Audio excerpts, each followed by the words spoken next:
Vayamos a la entrevista de hoy. Le agradezco mucho a Miguel Sekeli Pardo, director del Centro de Estudios Educativos y Sociales, que nos acompaña esta tarde para poder platicar acerca de las universidades y en esta ocasión también del poder. Bienvenido, Miguel, ¿cómo estás? Magda, un gusto saludarte como siempre. Muchas gracias por la invitación. Oye, siempre es un gusto poder conversar contigo y en esta ocasión tenemos un tema también un tanto espinoso y vamos a partir de una premisa. ¿Realmente existe la democracia y la autonomía en las universidades o son cotos de poder los que deciden realmente sobre el futuro de las universidades y sobre, valga la redundancia, las decisiones en sí misma de estas instituciones educativas? Mira, yo creo que ahí es difícil generalizar. Hay una gama de situaciones. Ciertamente hay algunas que se han caracterizado por ser cotos de poder, que se van pasando incluso en una misma familia la labor de la rectoría. Hay otras en donde el gobierno estatal tiene una injerencia muy importante y hay otras que son mucho más autónomas y que tienen efectivamente una democracia plena en su interior. Y también es importante decir que no necesariamente son universidades, las universidades pasan por alguna de esas tres categorías y se quedan ahí todo el tiempo. Algunas en algunos momentos han tenido periodos más democráticos que otros. Entonces no es una respuesta fácil, pero sobre todo lo que quiero enfatizar es que es difícil generalizar. Sí hay que hablar definitivamente caso por caso. Y en este sentido, creo que un punto muy importante actualmente en el país es que, por ejemplo, ahora en el último presupuesto a las universidades se les restringió muy considerablemente el presupuesto. No fue ni de lejos una de las prioridades del gobierno. Hubieron muchas iniciativas y propuestas para aumentar su presupuesto que no proliferaron. Entonces estamos en un entorno en el que ya de por sí las universidades tienen muchos retos, incluyendo su propia gestión, y ahora se aúna una escasez de recursos que pues puede tener también diferentes implicaciones dependiendo de esto mismo, de cómo se gestiona la universidad y de su relación con, por ejemplo, los gobiernos estatales, en el caso de las universidades autónomas estatales. Claro, dime una cosa, ¿qué tanto afectan en este sentido los discursos políticos, pero al mismo tiempo los pleitos que se viven al interior de las universidades? Cada vez es más frecuente ver paros, ver que de pronto llegan a tomar las instalaciones, los planteles educativos, en fin. Pues nuevamente sí depende, hay de todo, hay diferentes respuestas, diferentes formas de relacionarse con grupos de poder en cada universidad, pero lo que sí te puedo decir es que seguramente los conflictos se van a agudizar en este año, en el año, 2022, porque al restringirle el presupuesto a las universidades de tal manera, inevitablemente hay cosas que se tienen que dejar de hacer simplemente porque no hay recursos, y ahí pues siempre se pueden trastocar intereses y dependiendo del grupo al que se le trastoquen estos intereses, pues va a ser la respuesta. Y eso es una situación casi inevitable porque todas las universidades públicas en el país tienen un reto que cada vez es mayor, es como una bola de nieve, y que es los recursos que requieren para pagar las pensiones de todo el personal que se retira. Por la demografía del país, tenemos una situación en la que la edad promedio de los profesores de universidad es mayor de 50 años, en la edad promedio.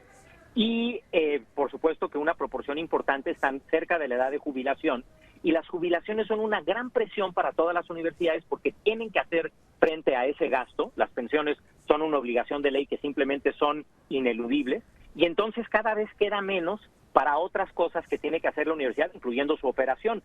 Esto quiere decir que, dado que hay un presupuesto que se va en pensiones y que no se puede tocar, inevitablemente van a generarse conflictos, porque lo que queda, independientemente de ese monto, de esa bola de nieve que es creciente cada año, es cada vez menos y a alguien le va a afectar, ¿no?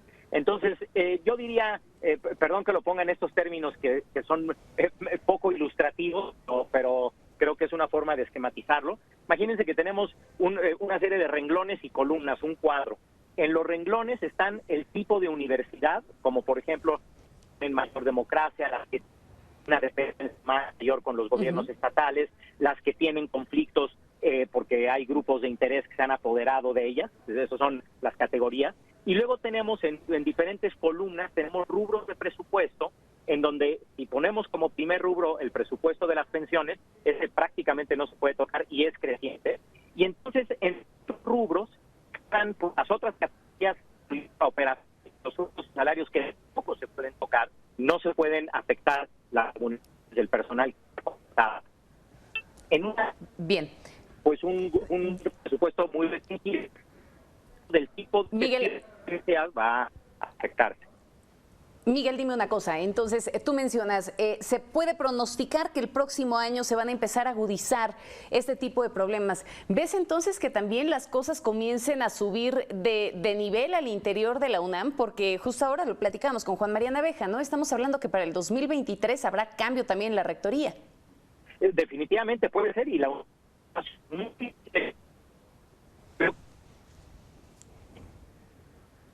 Estamos teniendo una falla de comunicación con Miguel. Miguel, no te escuchamos bien, parece que se reporta ahí un poco de interferencia. Ahí ya te estamos escuchando de nuevo. Perfecto. Perfecto. Sí, bueno, la UNAM es un tema especialmente delicado. Y por las declaraciones del presidente en semanas recientes sabemos no nada más que no es su prioridad, sino que ve a la UNAM como una institución enemiga. Entonces, eso implica que definitivamente el Poder Ejecutivo, a pesar de que hay autonomía, pues va a tratar de intervenir en la selección del rector o la rectora. Y eso creo que puede hacer que el conflicto se vuelva todavía más agudo. Creo que sí es previsible. Sí. Miguel, nos quedamos en con que sí va a intervenir directamente y que es previsible el hecho de que vaya a meter la mano dentro de esta autonomía, dentro de estas elecciones. Entonces, yo te preguntaría, ¿qué debería de permanecer o qué debería de cambiarse en medio de este entorno con un recorte de presupuesto? Bueno, estamos hablando con un incremento, porque si bien es cierto, hubo un incremento, pero muy bajo en comparación con lo que se esperaba, el 1.1% en este sentido, concretamente de la UNAM. ¿Qué podemos esperar para las universidades en este año, además de un panorama complejo?